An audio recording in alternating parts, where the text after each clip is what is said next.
en un retiro que nosotros hacemos de nuevo creyente, y por eso ven que faltan algunas caras acá. Ellos están allá con un grupo de servidores y líderes ministrando a estos hermanos en la palabra del Señor.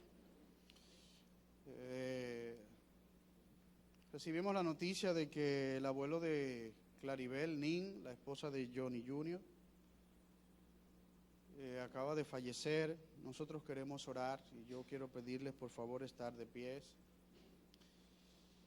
También en la semana falleció la madre de Elena, la esposa de Oliver, por eso no lo ven acá.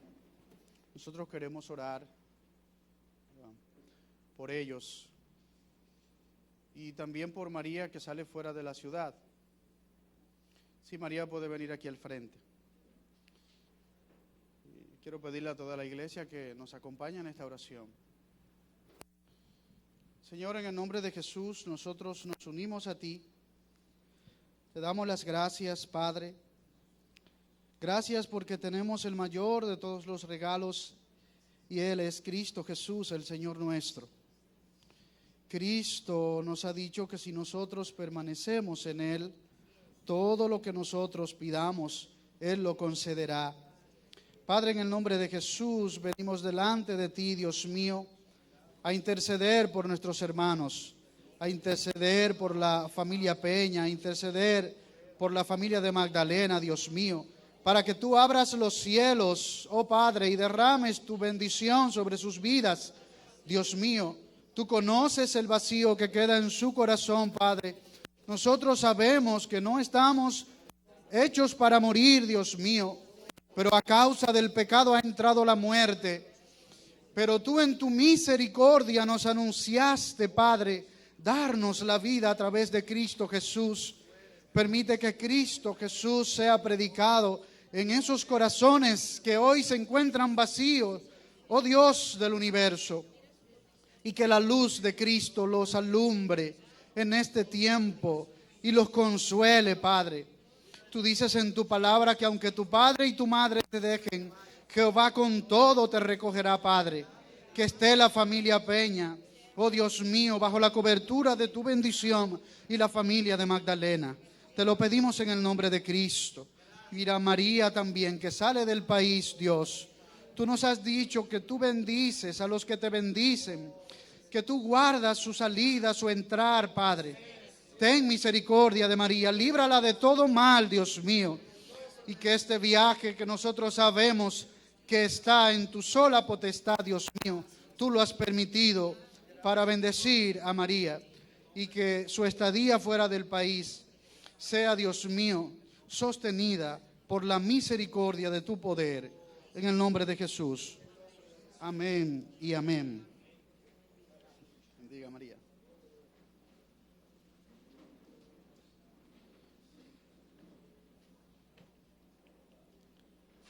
Esta mañana tenemos el compromiso de compartir la palabra con ustedes, y yo quiero que por favor vayan conmigo al libro de Juan, capítulo 15, y estemos atentos allí al versículo 7. Leemos la palabra dándole reverencia al Señor y pidiéndole al mismo tiempo nos conduzca en la exposición de la misma, y que lo que Él ha programado para nosotros en este día, sus misericordias nuevas, lleguen a nuestro corazón a través de la exposición de su palabra, y que Él nos fortalezca y nos permita vivir por toda la eternidad, disfrutando de su plenitud, de su bondad y de sus misericordias. El Padre guíe al predicador al exponer la palabra, y que todos los corazones que Dios citó aquí en esta mañana sean bendecidos por la palabra del Señor. En el nombre de Jesús. Amén y amén. Juan capítulo 15, verso 7 dice: permanecéis en mí y mis palabras permanecen en vosotros. Pedid todo lo que queráis y os será hecho. Pedid todo lo que queráis y os será hecho. En esta mañana, el tema que le hemos puesto el título que le hemos puesto a esta predicación es: ¿por qué debemos orar? ¿Por qué nosotros, los llamados al reino, los redimidos del Señor por causa de Cristo, por qué nosotros debemos orar? La palabra oración es una palabra griega, y antes de entrar en la exposición de este versículo, tenemos que ir y explorar el origen de esta palabra y qué significa. La palabra oración es una palabra griega usada con mayor frecuencia en el Nuevo Testamento y contiene un significado mucho mayor del que conocen la mayoría de los creyentes. La palabra requiere, primeramente, entrega y, en segundo lugar, consagración por parte del que viene a traer la petición delante de Dios. Al ir a su origen griego, la palabra oración en griego se escribe proseuche y es una palabra compuesta. Pros es una preposición que significa cara a cara. Juan, en su evangelio, en el capítulo 1, verso 1, dice: en el principio era el verbo y el verbo era con Dios, y usa la preposición con para anunciarnos lo siguiente, que hay una íntima relación entre el verbo y el Padre, hay una relación cara a cara entre Cristo y el Padre. Euche, que es la segunda parte de la palabra, significa deseo, anhelo, voto que trae aquel que viene a hacer esta relación y tiene esta relación íntima cara a cara con el Señor. Es por esto que la palabra proseuche nos enseña dos cosas. Número uno, que la oración nos lleva a tener un encuentro cara a cara con Dios. Y en segundo lugar, nos enseña a traer sacrificios a Dios. ¿Cuáles son esos sacrificios? Nuestros deseos, anhelos y votos. Hay algo que llama mucho mi atención en la descripción de esta palabra en hebreo, y es que ella termina apuntando a que el sacrificio que en la oración se le trae a Dios es uno mismo. Amén. Que el sacrificio, los deseos, los anhelos, los votos que tú traes delante de Dios eres tú mismo. Hay una versión del rey Jacobo que se hizo en el siglo XVI, llevando la palabra del Señor del lenguaje griego al inglés, y él usa esta palabra que es petición. Petición viene del griego deesis, del verbo domai, que significa una necesidad o un deseo, pero deesis se traduce como súplica y clamor. Esta palabra también nosotros la encontramos en varios versos de la Biblia.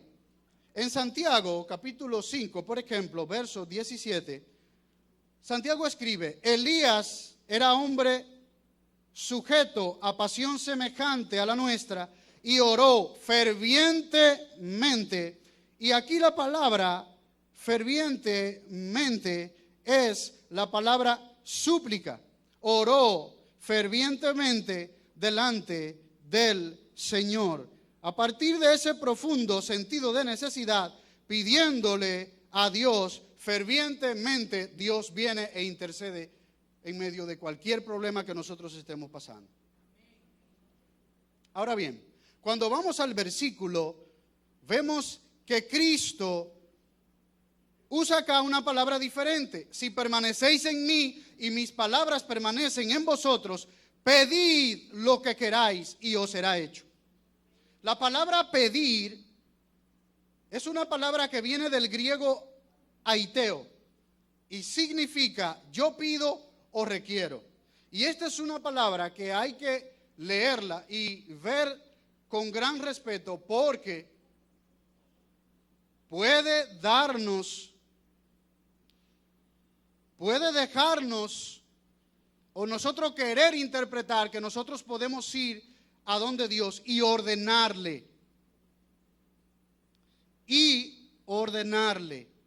Santiago, por ejemplo, capítulo 4, verso 3, dice, pedid y no recibís porque pedís mal. ¿Por qué? Porque lo usan para pedir cosas que solo apuntan a sus deleites, a sus beneficios. Entonces la palabra pedir, la palabra aiteo que Cristo usa aquí, no es una palabra que nos da a nosotros la autoridad de ir y pedir a Dios lo que nosotros querramos. Primera de Juan, capítulo 5, verso 14, nos explica lo siguiente: si pedimos alguna cosa conforme a su voluntad, Él nos oye. Entonces pedir, la palabra pedir que usa Cristo aquí, nos lleva a la siguiente dirección. Vamos y nos presentamos delante de Dios. Hacemos el pedido, pero este pedido tiene que ser conforme a la voluntad de Dios. Por eso el versículo, Cristo dice, deben permanecer en mí. Yo creo que al ver el texto, Cristo nos está diciendo lo siguiente: ustedes tienen que orar de la siguiente manera. Primero, dependiendo de mí, sabiendo que Dios tiene soberanía absoluta sobre todas las cosas, sabiendo que Él hará lo que Él dice que Él hará y nos dará lo que Él entiende a nosotros nos conviene. Esto nos lleva entonces a nosotros poder tratar acá dos temas principales que sacamos de este versículo. Antes de decir los dos temas, hay que ir al título de la prédica, y el título de la prédica es ¿por qué debemos orar? Predicador, ¿por qué debemos orar? Primer punto, porque estamos sujetos a la soberanía de Dios. Sí, nuestro Dios es soberano. Nuestro Dios es el que tiene la palabra, y en su palabra hay poder. Y cuando Él dice que algo se encienda, no se puede apagar hasta que Él diga que se apague. Eso es parte de su soberanía. En Salmo 103, del verso 19 al 20, se deja escrito esto: Jehová estableció en los cielos su trono, y su reino domina sobre todos. Bendecid a Jehová, vosotros sus ángeles, poderosos en fortaleza, que ejecutáis su palabra, obedeciendo a la voz del precepto. Fíjese que en la primera oración el contexto nos lleva a que Dios estableció su trono y su reino domina sobre todos. No está en singular, está en plural. Sepa usted que Dios es soberano y está todo bajo el poder de su gloria que se encuentra en su palabra. Él es soberano y Él gobierna sobre todas las cosas. Él gobierna sobre todas las cosas. La segunda parte dice: bendecid a Jehová, vosotros sus ángeles, poderosos en fuerza. Y aquí no puedo poder explicarle poderosos en fuerza hasta que yo no le diga la segunda parte de este versículo.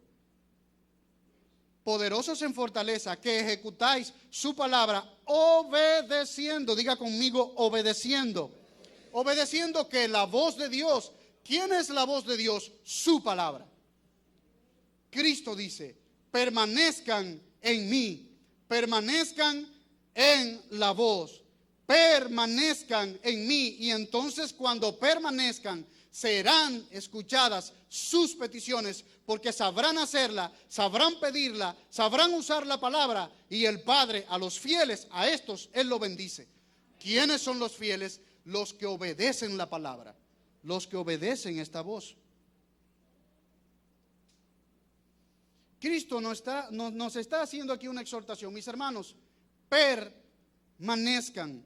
En el capítulo 1 de en el verso 1 del capítulo 15 dice: yo soy la vid verdadera y mi Padre es el viñador. Yo soy la rama principal, ustedes son las hojas. Si no están conectados a la rama, se van a secar. Yo pregunto, ¿cómo alguien puede permanecer en Cristo si se aleja de su palabra? Eso es imposible. La hoja que somos nosotros, no vamos a recibir el alimento que viene de la rama principal, que es la palabra. ¿Y de quién es la rama principal? De Dios. Cristo dice: si no permanecen en mí, entonces, mis hermanos, no van a poder pedir. No van a poder pedir. Predicador, entonces, si Dios es soberano, usted acaba de decir que Dios está en control de todas las cosas, entonces, ¿para qué pedir si al final se va a hacer lo que Él dice? Déjame decirle lo siguiente. Dios dice que Él es el gran yo soy y que Él es el Padre y que Él tiene soberanía, el que todo lo tiene contado, controlado y administrado, aún los cabellos de nuestra cabeza. Wow. Pero Él va un poquito más allá en Mateo capítulo 6 verso 8 y dice: el Señor conoce nuestras necesidades antes de que la pidamos. Hermanos, ¿qué es la vid? La vid es la rama principal. ¿Cuál es la rama principal? Jesucristo es la rama principal. Si no permanecemos en Él, no vamos a llegar hasta el final. Si no permanecemos en Cristo, entonces, ¿cómo vamos a aprender la palabra?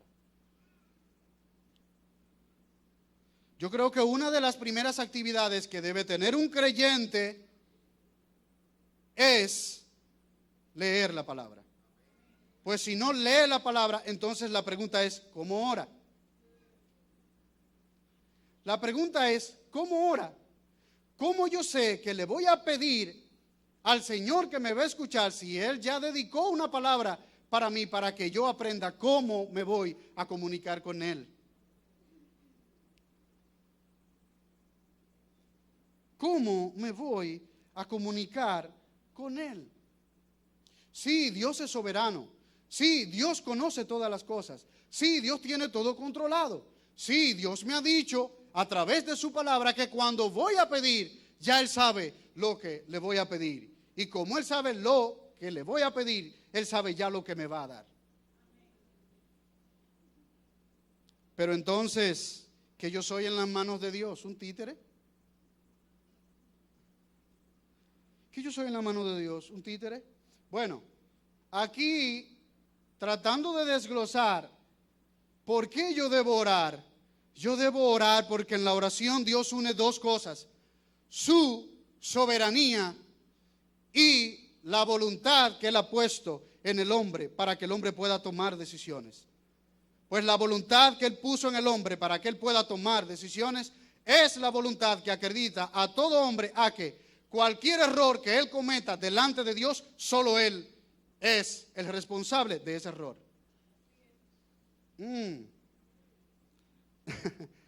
Sí, entonces Pablo escribe en Filipenses capítulo 2, versos 12 y 13. Por tanto, amados míos, como siempre habéis obedecido, no como en mi presencia solamente, sino mucho más ahora en mi ausencia, ocupaos en vuestra salvación con temor y con temblor, porque Dios es el que en vosotros produce así el querer como el hacer por su buena voluntad. Es mi deber delante de Dios poder cuidar lo que Él me ha dado con temor y con temblor. Yo creo que una de las primeras condiciones que nosotros debemos tener para poder acercarnos a la palabra es temer a ella. Y para cumplirla hay que temblar delante de ella. Con temor y con temblor, dice Pablo en Filipenses capítulo 2, verso 12. Entonces, la soberanía de Dios nos quita a nosotros toda validez de responsabilidad. No, Dios, por darnos la voluntad de poder tomar decisiones, nos hace partícipe de este plan glorioso que Él ha dicho. Y cuando Él permite que su pueblo ore, grandes cosas suceden sin violar su soberanía.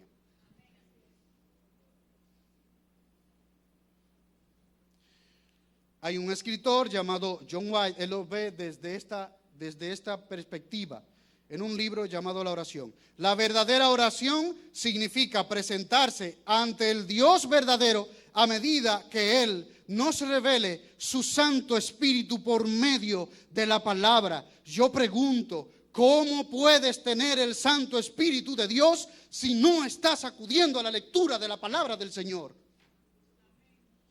Es imposible. Es imposible. Entonces termina él diciendo, cuando Él nos dé su Santo Espíritu, viviremos una experiencia temible. Entonces, cuando Él nos regale su Santo Espíritu, viviremos una experiencia temible. Y doy entonces con un comentario que dice John MacArthur. En esto se conocen cuáles son los que son de Dios y cuáles son los que no son. Los que son oran, dependen y obedecen. Y los que no oran, son independientes y ellos viven retando el poder de Dios. La pregunta es, ¿estás orando? ¿Estás buscando? ¿Estás obedeciendo?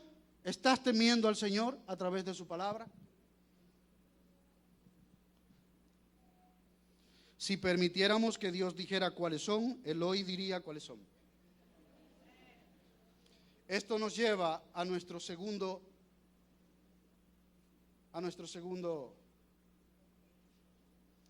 tema de la predicación. ¿Por qué debemos orar?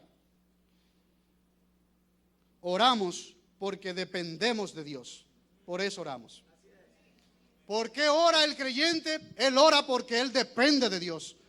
El creyente no depende de la circunstancia, el creyente no depende del medio ambiente, el creyente no depende de los recursos, el creyente depende del Dios de los cielos que creó el universo, que nos regaló su palabra y su palabra venció toda muerte, todo mal, todo pecado en la cruz del Calvario. Su palabra anunció allí en la cruz, consumado es. El Dios del universo. Oramos porque dependemos de Dios. En Jueces capítulo 6, ya lo conocen porque estuvimos hablando de este capítulo en los héroes de la fe. Pero Jueces capítulo 6, verso 1, inicia diciendo que los hijos, que Israel hizo lo malo delante de Dios. Y por hacer lo malo delante de Dios, Dios se apartó de ellos. Y Dios, al apartarse de ellos, entonces vinieron con poder los madianitas y los amalecitas y acababan con el pueblo constantemente. Y una de las cosas que se registra en este contexto es que cada vez que ellos sembraban, cada vez que ellos preparaban la agricultura y la agricultura estaba, venían los amalecitas y los madianitas y la quemaban, arrasaban con todo, hasta llevar al pueblo a un asedio tan grande, pero tan grande que tuvieron que alojarse en cuevas. ¿Por qué? Porque hicieron lo malo delante de Dios. ¿Qué es hacer lo malo delante de Dios? No buscar a Dios a través de su palabra. Eso es hacer lo malo delante de Dios. No buscar a Dios en su palabra. Por lo tanto, si no lo estás buscando, por más que clame, no te va a escuchar, porque Dios no viola lo que dijo. Es un Dios que tiene una sola palabra. Lucas capítulo 11, verso 9, dice lo siguiente: nosotros tenemos que pedirle a Dios porque nosotros dependemos de Él. Yo os digo, pedid y se os dará, buscad y hallaréis, llamad y se os abrirá, porque todo aquel que pide, éste recibe, y el que busca, halla, y el que halla, se le abrirá. ¿Qué padre de vosotros, si su hijo pide pan, le dará una piedra? O si pescado, en lugar de pescado, le dará una serpiente. Pidan y hallarán. Pidan y hallarán. Hallen y encontrarán las puertas abiertas. Pero se pide por medio de la palabra del Señor, estando conectado a la rama principal que es Cristo. Señor, y los que no piden, ¿qué les pasa? No piden, por lo tanto no oran. Si no oran, no claman. Si no claman, no suplican tampoco. Por lo tanto, le están diciendo al soberano Dios que ellos son independientes de Dios. Estoy yo orando y poniéndome delante del gran Dios para no ser yo un pecador contado como aquellos que son independientes del Señor. Pero oiga lo que sucede al pueblo de Israel en el capítulo 6. Ellos hacen lo que está escrito en Salmo 34. Claman los justos y Jehová los libra de todas sus angustias. Claman los justos y Jehová los libra de todas sus angustias. Y dice el texto que desde que el pueblo de Israel despertó y clamó a Dios, apareció el gran Señor, apareció el gran Rey. Y de ahí en adelante los amalecitas no volvieron a ser amalecitas y los madianitas no volvieron a ser madianitas. Yo no sé cuál es tu situación en esta mañana. Yo no sé cuáles son tus debilidades. Yo no sé cuáles son las circunstancias que tú estás pasando. Si clamas al Señor, el Señor te oye, aparece y toda pared que esté delante de ti se derriba en el nombre de Jesucristo, porque aparece la gran autoridad del universo. En Jeremías 33, 2, 3, Dios dice: dímele esto a mi pueblo. Así dice Jehová, que hizo la tierra, Jehová que la formó para afirmarla. Jehová es su nombre. Clama a mí y yo te responderé y te enseñaré cosas grandes y ocultas que tú no conoces. ¿Sabes cuáles son las cosas grandes y ocultas que tú no conoces? Las soluciones a tu problema la tiene Dios en su sola potestad. Son cosas grandes y ocultas que ninguno de nosotros conocemos. Clama a mí que yo te responderé. C.S. Lewis me enamora con esta frase: apunta al cielo y tendrás la tierra por añadidura. Apunta a la tierra y no tendrás ninguna de las dos cosas.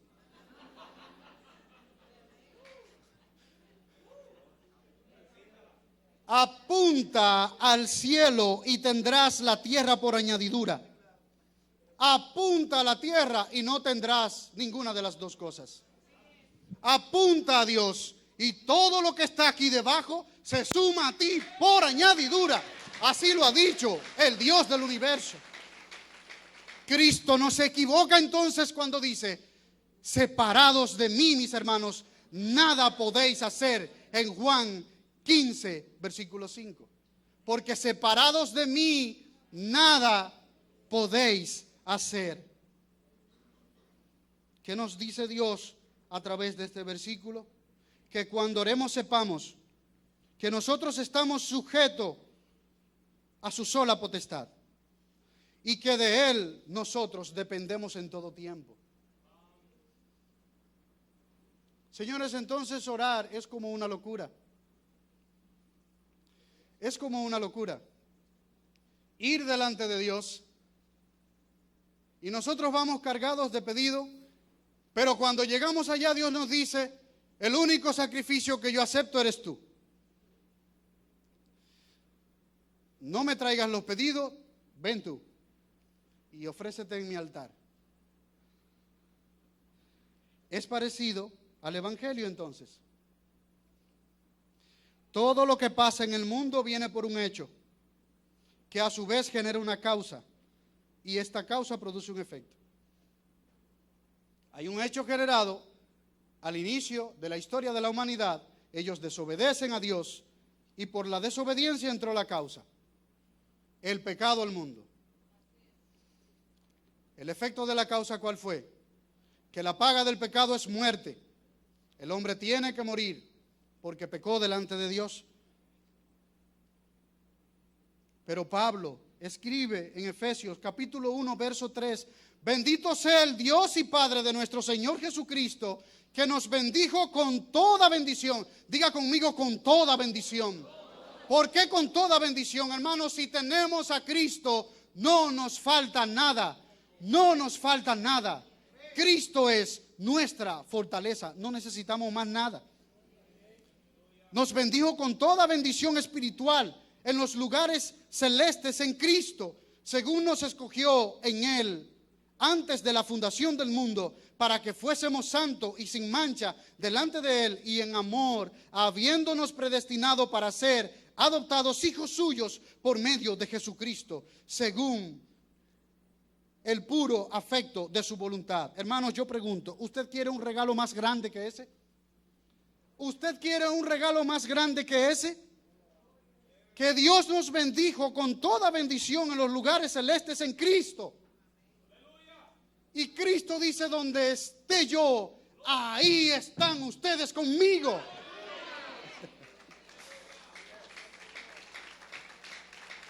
Fuimos escogidos para salvación.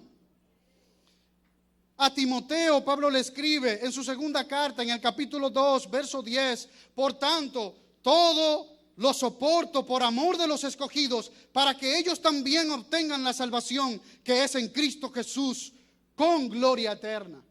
Pablo, pero ¿por qué hay que soportar tanto si ya Dios en su sola potestad tiene todo cuadrado? Tiene a todos predestinados, pues los predestinados no van a llegar a la salvación si nosotros no le predicamos el evangelio. Y ahí se une la soberanía de Dios con la bendición que le ha puesto en el hombre para que le sirva. Todos los que estamos aquí llegamos al evangelio porque Dios envió a un hombre que nos hablara de la verdad. Y esa verdad nos libertó. ¿Cuántos están libres? Gracias a Cristo. Todo lo soporto por el amor a los escogidos. Esto es una locura. Soportando cárceles, soportando humillaciones, soportando hambre, soportando rechazo por aquellos que ya están escogidos. Dios los escogió, pero a los que están escogidos, ellos también tienen que cumplir la tarea de ir y predicar el evangelio a todas las naciones para que todos los escogidos vengan y se salven. Dios nos predestinó. Dios nos predestinó. Primera de Corintios 2:21. Pues ya que en la sabiduría de Dios el mundo no conoció a Dios mediante la sabiduría, agradó a Dios salvar a los creyentes por la locura de la predicación. Por la locura de la predicación. ¿Cuál es la locura de la predicación? Que el Dios eterno, soberano, dijo al inicio en Génesis: por tu culpa será maldita la tierra, pero después se mueve a misericordia y dice: de ti levantaré uno que va a herir a la serpiente en la cabeza. No es lo mismo que te hieran en la cabeza a que te hieran en el estalón. Nadie queda aturdido cuando lo hieren en el tobillo, pero cuando lo hieren en la cabeza, se aturde. Se aturde. Entonces, en Juan capítulo 16, verso 24, para mí él resume toda esta predicación y nos dice lo siguiente en esta aplicación: hasta ahora nada habéis pedido en mi nombre. Pedid y recibiréis, para que vuestro gozo se cumpla en vosotros. Pedir a Dios, presentarme delante de Él, yo como sacrificio a Dios, y Él, al verme a mí que estoy apuntando al cielo, me dará la tierra. Me dará la tierra. Predicador, ¿y entonces qué hago? Porque yo tengo mucho que no oro. Es una locura. Bienvenido a la locura y ven y ora con nosotros. El Dios nos está diciendo a través de esta palabra que si clamamos, Él va a responder. Él va a responder porque no es sordo. Si clamamos su promesa, su bendición, su misericordia que Él nos está dando a través de la palabra. Oigan lo que deja en Primera de Juan 1:9.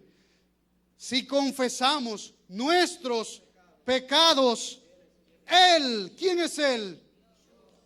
Jesús, Él es fiel y justo para perdonar nuestros pecados y limpiarnos de toda maldad. ¿Por qué, predicador, yo debo orar? Porque Dios es fiel y justo. Y en la oración yo le confieso mi pecado y Él me perdona y me libra de toda maldición eterna.